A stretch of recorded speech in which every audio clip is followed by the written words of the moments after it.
Lady bird ക്രിയേഷൻസിലേക്ക് എല്ലാവർക്കും സ്വാഗതം. സ്വാദിഷ്ടമായ ഒരു വറുത്തെരിശ്ശേരിയാണ് ഇന്ന് നമ്മൾ തയ്യാറാക്കുന്നത്. അപ്പോൾ വീഡിയോ ഇഷ്ടമായാൽ നിങ്ങൾ ലൈക്ക് ചെയ്യണം. ഇനിയും ചാനൽ സബ്സ്ക്രൈബ് ചെയ്യാത്തവർ ദയവായി ഒന്ന് സബ്സ്ക്രൈബ് ചെയ്യണം.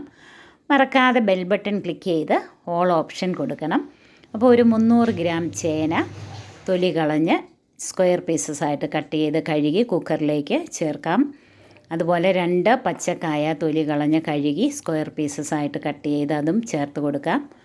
ഒരു 3/4 ടീസ്പൂൺ മഞ്ഞൾപ്പൊടി, 1 ടീസ്പൂൺ മുളക് പൊടി, 4 പച്ചമുളക്, 2 തണ്ട് കറിവേപ്പില, നികക്ക വെള്ളം ഒഴിച്ച് 1 ടീസ്പൂൺ ഉപ്പും കൂടെ ചേർത്ത് ഒരു 3 വിസിൽ വരുന്നത് വരെ കുക്കറിൽ നമുക്ക് വേവിച്ചെടുത്ത് ആവിയെല്ലാം പോയി കഴിയുമ്പോൾ അതൊരു വലിയ പാനിലേക്ക് നമുക്ക് മാറ്റി കൊടുക്കാം. ഇനി അതിലേക്ക് 1 കപ്പ് തേങ്ങ ചുരുണ്ടിയതും 1/2 ടീസ്പൂൺ ജീരകം കൂടെ തരിതരിപ്പായിട്ട് അരച്ച അതാണ് ഇതിൻ്റെ അരപ്പ്. അതുകൂടെ ചേർത്ത് നന്നായിട്ടൊന്ന് ഇളക്കി ഒരു ലോ ഫ്ലെയിമിൽ വെച്ചിത് കുറച്ച് സമയം കൂടി ഒന്ന് തിളപ്പിച്ചെടുക്കണം. ഇനി നമുക്കിത് അടുത്ത അടുപ്പിലേക്ക് മാറ്റാം. ഇതിലേക്ക് നമുക്കൊരു 2 ടീസ്പൂൺ ശർക്കരയും കൂടെ ചേർത്ത് ഇടയ്ക്ക് ഇളക്കി കൊടുക്കണം. ഇനി വേറൊരു പാൻ അടുപ്പിലേക്ക് വെച്ച് നമുക്ക് ഒരു 4 ടേബിൾ സ്പൂൺ വെളിച്ചെണ്ണ അതിലേക്ക് ചേർത്ത് കൊടുക്കാം. വെളിച്ചെണ്ണ നന്നായിട്ട് ചൂടായി കഴിയുമ്പോൾ 1 ടീസ്പൂൺ കടുക്. ഇടയ്ക്ക് കറിയൊന്ന് ഇളക്കി കൊടുക്കണം. കുറച്ചുകൂടെ ഒന്ന് കുറുകാനുണ്ട്, അതുകൊണ്ടാണ് ഞാൻ അപ്പുറത്തെ ഫ്ലെയിമിലേക്ക് വെച്ചത്. ഇടയ്ക്ക് അതൊന്ന് ഇളക്കി കൊടുക്കണം. ഇപ്പോൾ കടുക് നന്നായിട്ട് പൊട്ടി വന്നിട്ടുണ്ട്. ഇനി നമുക്കിതിലേക്ക് ചേർത്ത് കൊടുക്കേണ്ടത് 1 ടേബിൾ സ്പൂൺ ഉഴുന്നുപരിപ്പാണ്. ഉഴുന്നുപരിപ്പ് ചേർത്ത് ഒരു കളർ മാറുന്നത് വരെ ഒന്ന് വഴറ്റിയെടുക്കണം. അതൊന്ന് കളർ മാറാൻ തുടങ്ങുമ്പോഴത്തേക്ക് നമ്മൾ ഒരു 6-7 അല്ലി ചുവന്നുള്ളി കനം കുറച്ചരിഞ്ഞത് ചേർത്ത് കൊടുക്കാം. ഈ കൂട്ടാണ് ഈ വറുത്തെരിശ്ശേരിയുടെ, ഇതിലാണ് ഇതിൻ്റെ രുചി. അപ്പോൾ ഇത് നമ്മൾ വളരെ ശ്രദ്ധയോടെ ചെയ്യണം. ഇടയ്ക്ക് നമ്മൾ കറിയൊന്ന് ഇളക്കി കൊടുക്കണം. അപ്പോൾ ഇതൊരു ലോ ടു മീഡിയം ഫ്ലെയിമിൽ വെച്ച് നമ്മൾ ഈ വറുപ്പ് ശരിയാക്കിയെടുക്കണം, ഈ താളിപ്പ്. ഇനി ഇതിലേക്ക് നമ്മളൊരു 1.5 കപ്പ് ചുരണ്ടിയ തേങ്ങ. ഇതിൻ്റെ വറവ് ശരിയാണെങ്കിൽ കറി നല്ല സൂപ്പറായിരിക്കും. അപ്പോൾ തുടരെ ഇളക്കണം, എന്നാലേ എല്ലാ തേങ്ങയും ഒരുപോലെ മുരിഞ്ഞ് കിട്ടുകയുള്ളൂ. തുടരെ ഇളക്കി ഇതൊരു ബ്രൗൺ കളറായി വരണം, കരിഞ്ഞു പോകാതെ.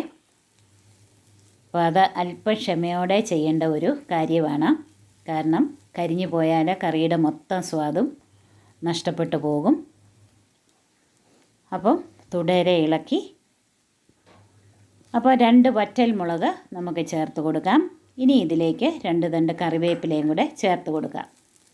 ഇപ്പോൾ ഒരു പകുതി കളറ് മാറിയിട്ടുണ്ട്. തുടരെ ഇളക്കണം, കരിഞ്ഞു പോകാതെ നന്നായിട്ട് ഇളക്കി ഒരു ബ്രൗൺ കളറാകുന്നത് വരെ ഇളക്കണം. ചോറിനൊക്കെ ഇതിൻ്റെ മണം അടിച്ചാൽ മതി, അത് അത്രയ്ക്കും സ്വാദാണ്. അപ്പോൾ ഇത് നല്ലൊരു കളറായിട്ടുണ്ട്. ഇപ്പോൾ കുറച്ചുകൂടെ ഒന്ന് കളർ മാറണം. അതിൽ നിന്ന് എണ്ണ കിനിഞ്ഞ് വരുന്ന ഒരു പാകമാകും. അതുവരെ ഒന്ന് ഇളക്കി കൊടുക്കണം. ഇപ്പോൾ പാകമായി. നമുക്കിത് അടുപ്പിൽ നിന്ന് വാങ്ങി നമ്മുടെ എരിശ്ശേരിയുടെ കൂട്ടും മുറുകിയിട്ടുണ്ട്. ഇനി ഇതിലേക്ക് നമ്മൾ വറുത്ത് വെച്ച തേങ്ങാക്കൂട്ട് നമുക്ക് ചേർത്ത് കൊടുക്കാം. ആ കൂട്ട് മുഴുവനായിട്ട് ചേർക്കണം. അത് നന്നായിട്ടൊന്ന് നിരത്തിയിട്ടിട്ട് ഉടനെ തന്നെ നമ്മൾ ഇത് മൂടി വയ്ക്കണം.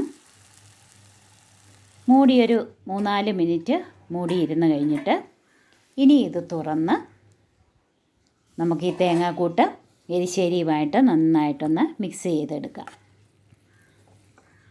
കുറച്ച് സമയം കൂടെ ഇരുന്ന് കഴിയുമ്പോഴത്തേക്ക് ഇതിലും ഈ കൂട്ട് മുറുകും എരിശ്ശേരി. കാരണം ഇത്രയും വറുത്ത തേങ്ങ ചേർത്തിരിക്കുന്നത് കൊണ്ട് അതിലെ ജലാംശമെല്ലാം നന്നായിട്ട് ഈ തേങ്ങാക്കൂട്ട് വലിച്ചെടുത്ത് നന്നായിട്ട് തന്നെ ഈ കൂട്ടൊന്ന് മുറുകും.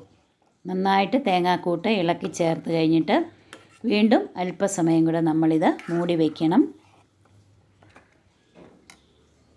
അത് കഴിഞ്ഞ് നമുക്ക് മൂടി തുറന്ന് വിളമ്പി ഉപയോഗിക്കാം. അപ്പോൾ സ്വാദിഷ്ടമായ ഈ കൂട്ട് നിങ്ങളൊന്ന് തയ്യാറാക്കി നോക്കണം. ഇനിയും പുതുരുചികളുമായി നമ്മൾക്ക് വീണ്ടും കാണാം.